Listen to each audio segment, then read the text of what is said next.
Robbo, I can't start at any other place other than about Leroy. Obviously, we now know he's playing his final last couple of games for Huddersfield.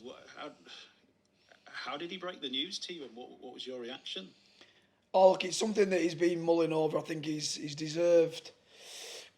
He's got enough sort of points in the bag. It needs to be as much his decision as it was anybody else's. So we've been hanging on for quite a while. Obviously, there's been a lot of conversations between himself and me, between him and his wife, between him and Andy Kelly. Him and his friends. I don't think it's not something that's come lightly, and something that he's mulled over for quite a while. But it sort of got to a head probably last week or the week before, where we obviously need to start making plans. In either way, really, whether he's going to be on board or not. So yeah, it's look, the career he's had's been phenomenal. I think lucky enough. I think I made my debut for Huddersfield the same game that he did at Leeds, at the John Smiths against Leeds. So yeah, his journey's been one of the coincided really. His journey and my journey, the Giants. He's always been at the club while I've been here. So look, it gets branded around a lot in sport as legend, and people say it, probably more often than I'd like to hear, not only in our sport, but in the sporting world in general. But genuinely, he is going to go, he's got legendary status as Leroy. Probably one of the biggest accolades I can ever give to Leroy is, and it's probably not as much, it's not as much just on the field, it is off the field. I've always said I've got three young boys that love rugby league, they love it, just like Leroy does, and if they turn into be the man that Leroy's become, then I'd be obviously a super proud dad. So it's probably the biggest accolade I can give him as a human being, as a person, And I think we are going to miss him on the field, but I think off the field, I think he's going to be he's going to be such an asset.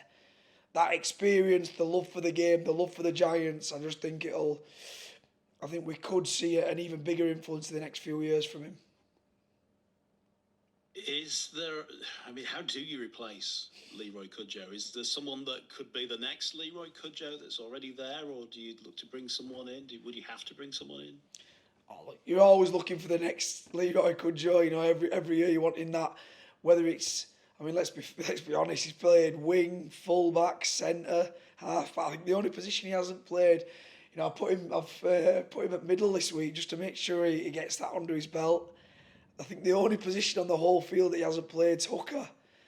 To say, look, he's irreplaceable. He's irreplaceable, and I don't think it'd be really nice if we have somebody of Leroy coming through the ranks with his loyal and dedication to the club and to the sport.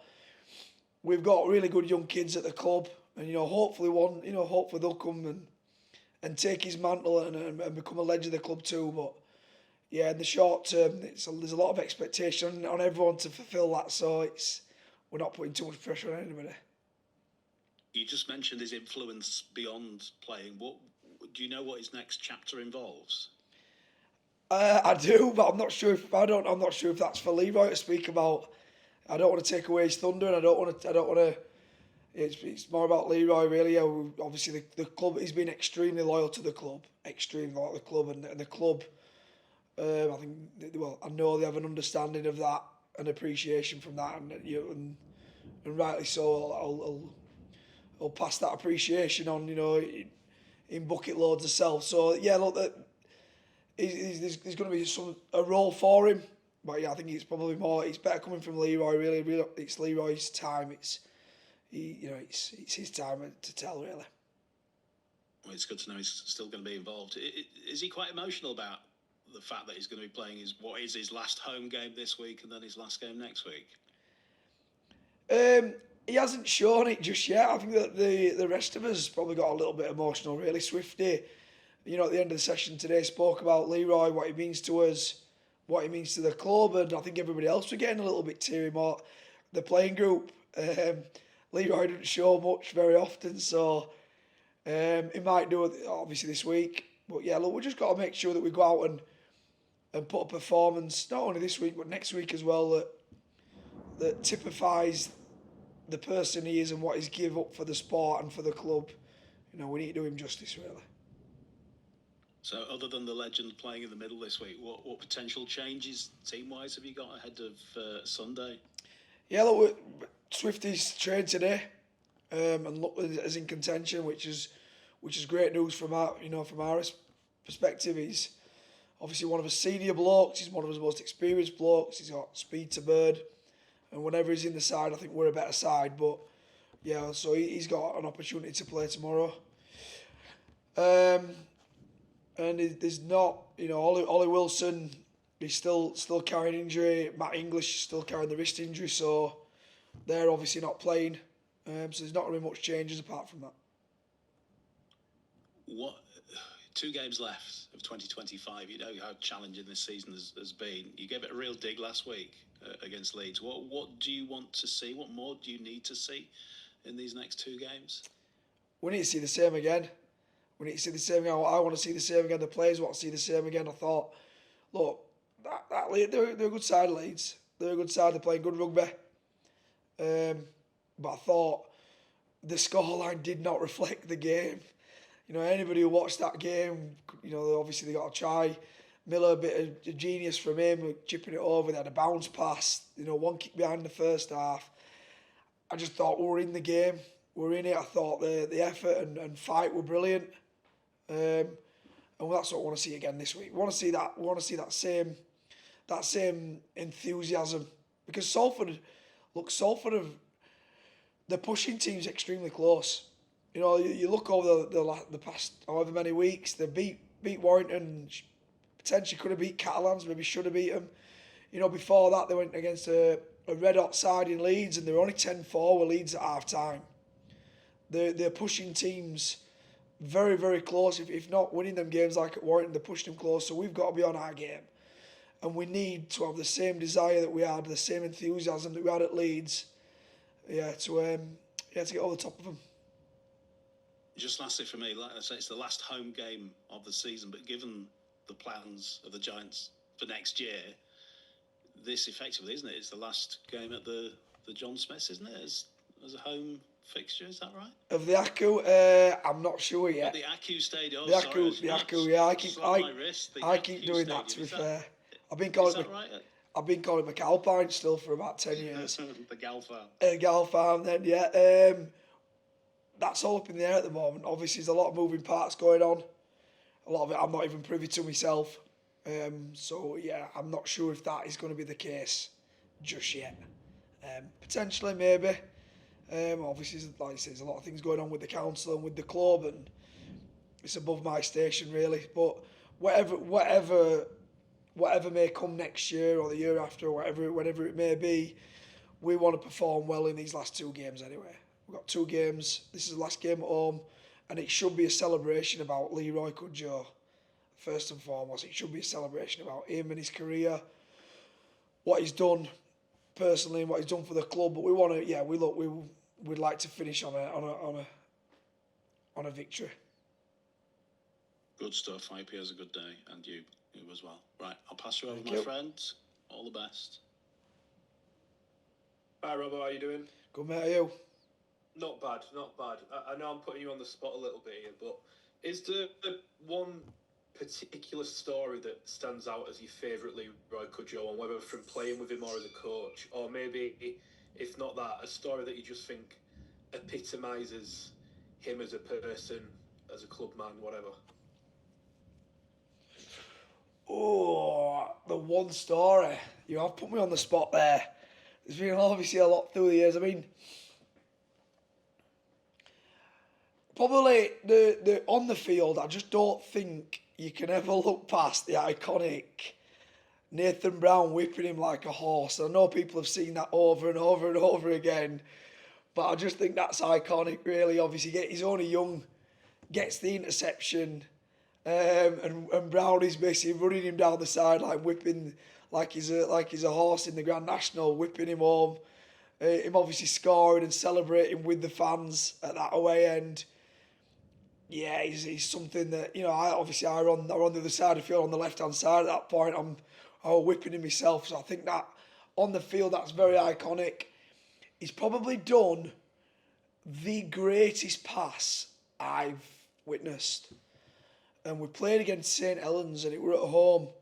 And Lee Gilmore, obviously one of the best edge back rows probably I've played with, came off his left foot, fended, I don't know if it was Johnny Lomax or somebody, whoever the three man was at that time for St Helens, and made a break and passed the ball to Leroy. And Leroy looked like, look at the size of my hands, I wouldn't be able to do it, but he looked like he had a tennis ball in his hand with the ball, and he flung it one-handed about 30 metres to Michael Lawrence in the middle of the field and scored. And anybody who goes on YouTube, go and have a look at that, because I've never seen a pass like that. Now I'm a coach, I'd pretty much be asking the question, why don't you just pass it in two hands and make it easy for yourself?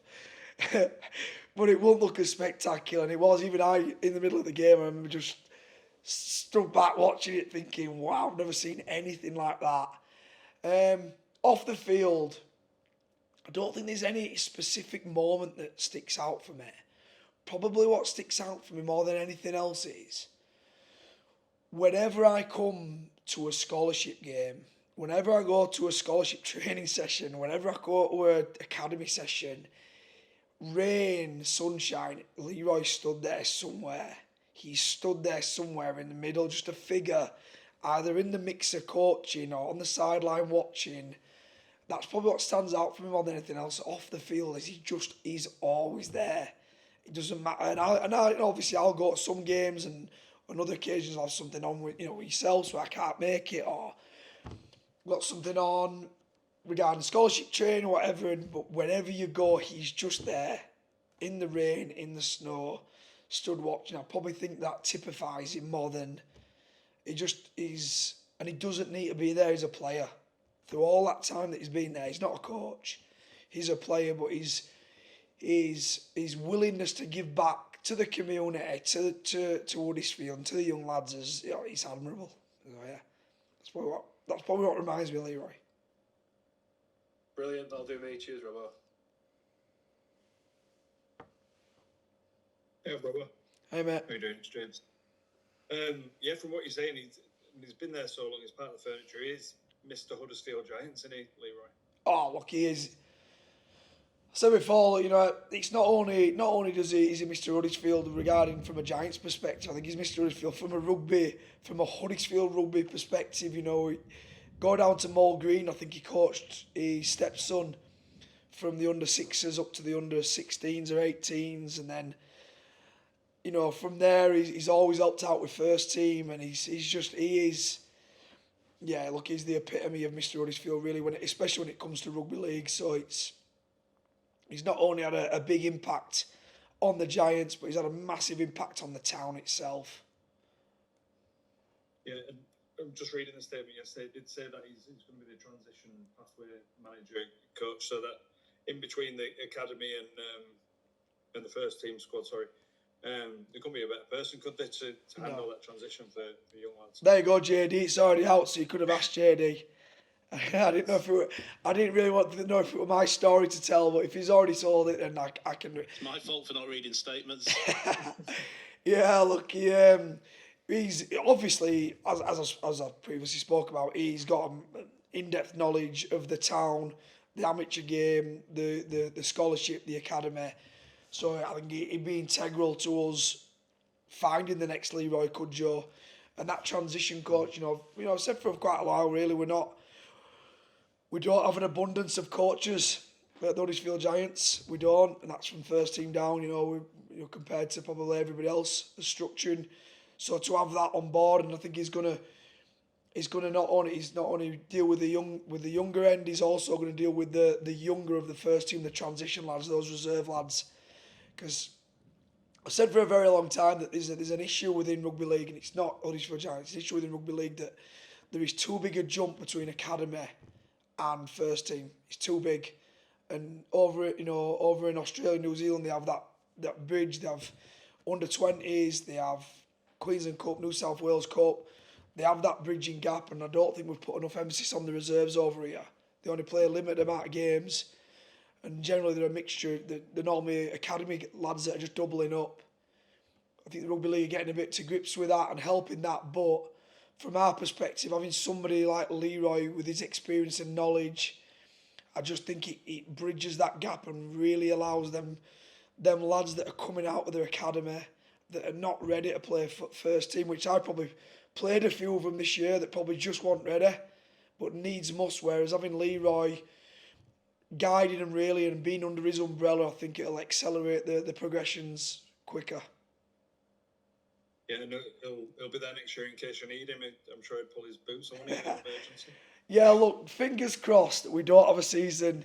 It's probably me. I don't have the season that we've had this year regarding in that aspect, but yeah, he probably still is one of his best players.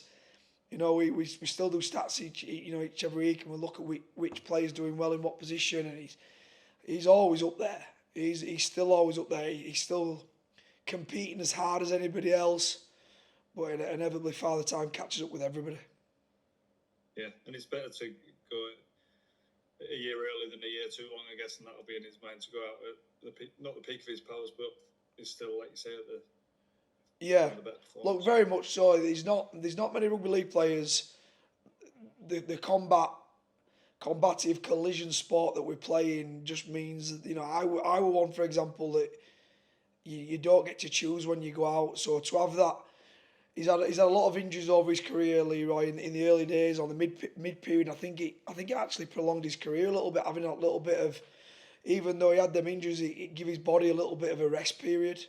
COVID came around to give him a little bit of a longer rest to actually get over his knee injury, and I think it's probably prolonged it at the back end. But not many players have the privilege to go out on their own terms and actually not go out limping or on crutches or whatever. So yeah, it'd be nice to send Leroy out with 2 wins, on his own terms.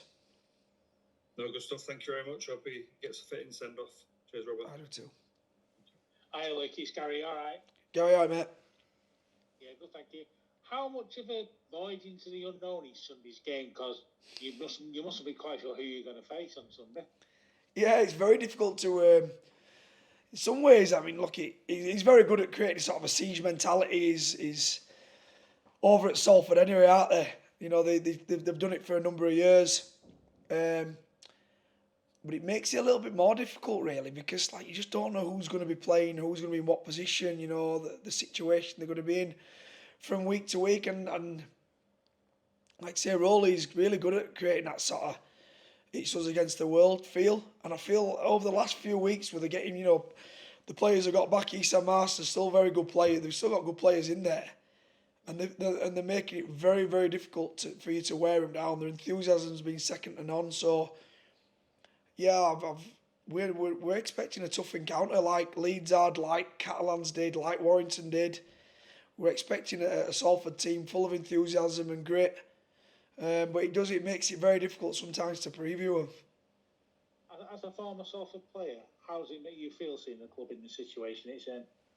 Oh, look, probably didn't leave on the best terms at Salford, from a fan's perspective. But it was one of my greatest times playing, if I'm honest.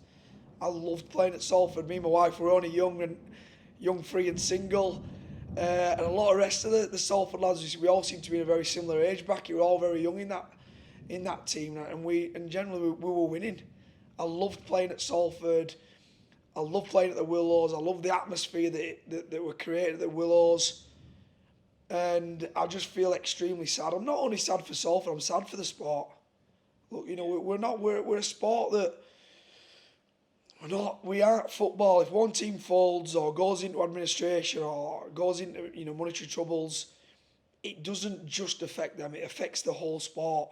It affects my little lads that play the game. That one day I'd like to have a crack at it. The less teams that we have in the heartlands and the less teams we have expanding, I think it hurts the sport as a whole.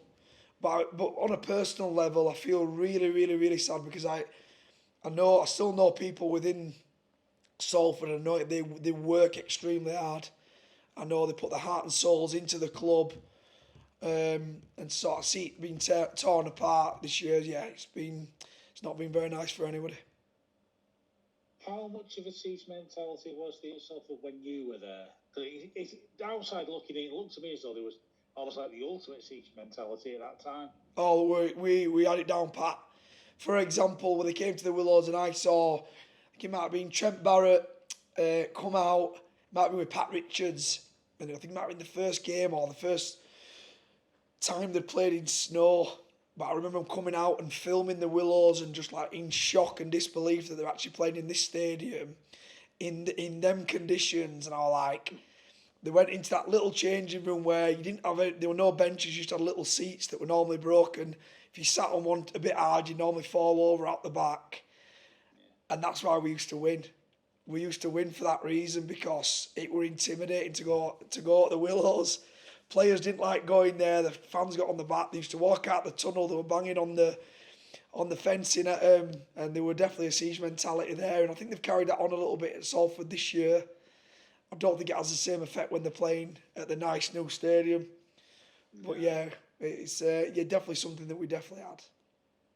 And like I don't know whether you've seen the protest marches for the fans. It just shows how much of a part of the community the club is, because as I've been told a million times, Salford isn't Manchester, is it? No, it's not. I learnt that very early. I think I spoke about Manchester very early at a fans forum and got shot down. I thought they were going to lynch me at one point when I said about Manchester.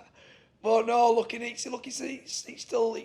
I know it's surrounded by football, and I know it's in the heartland of football, and the number one sport in this country, but it still has a very loyal following. And although not massive on numbers, it's still in a really pivotal position regarding where it is in the country. And I just you want as many heartland clubs to flourish as we can, because you want the sport to grow, not diminish. You mentioned that, just one actually, you mentioned that pivotal position that Salford is in. That's all points back to it being a bigger thing for the sport as a whole, doesn't it? Because losing the club on the doorstep of what is a massive city now is a big loss for the game, isn't it? Oh, look, it's massive, mate.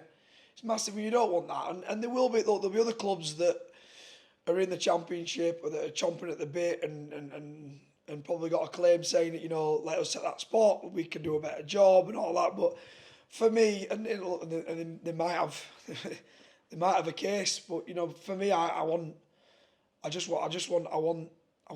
everybody to flourish. Really, I want the game to flourish as a whole. Obviously, this weekend, I don't want them to win. I want them to lose. Yeah. I want them to lose drastically. I want us to get over the top of them. Try and give them a good hiding like I do every week. But from a holistic point of view, bigger picture thing, yeah, we want teams to do well. We want the teams in the Championship to be fighting and pushing up, and even one day creating a 20-man Super League competition where everybody's flourishing.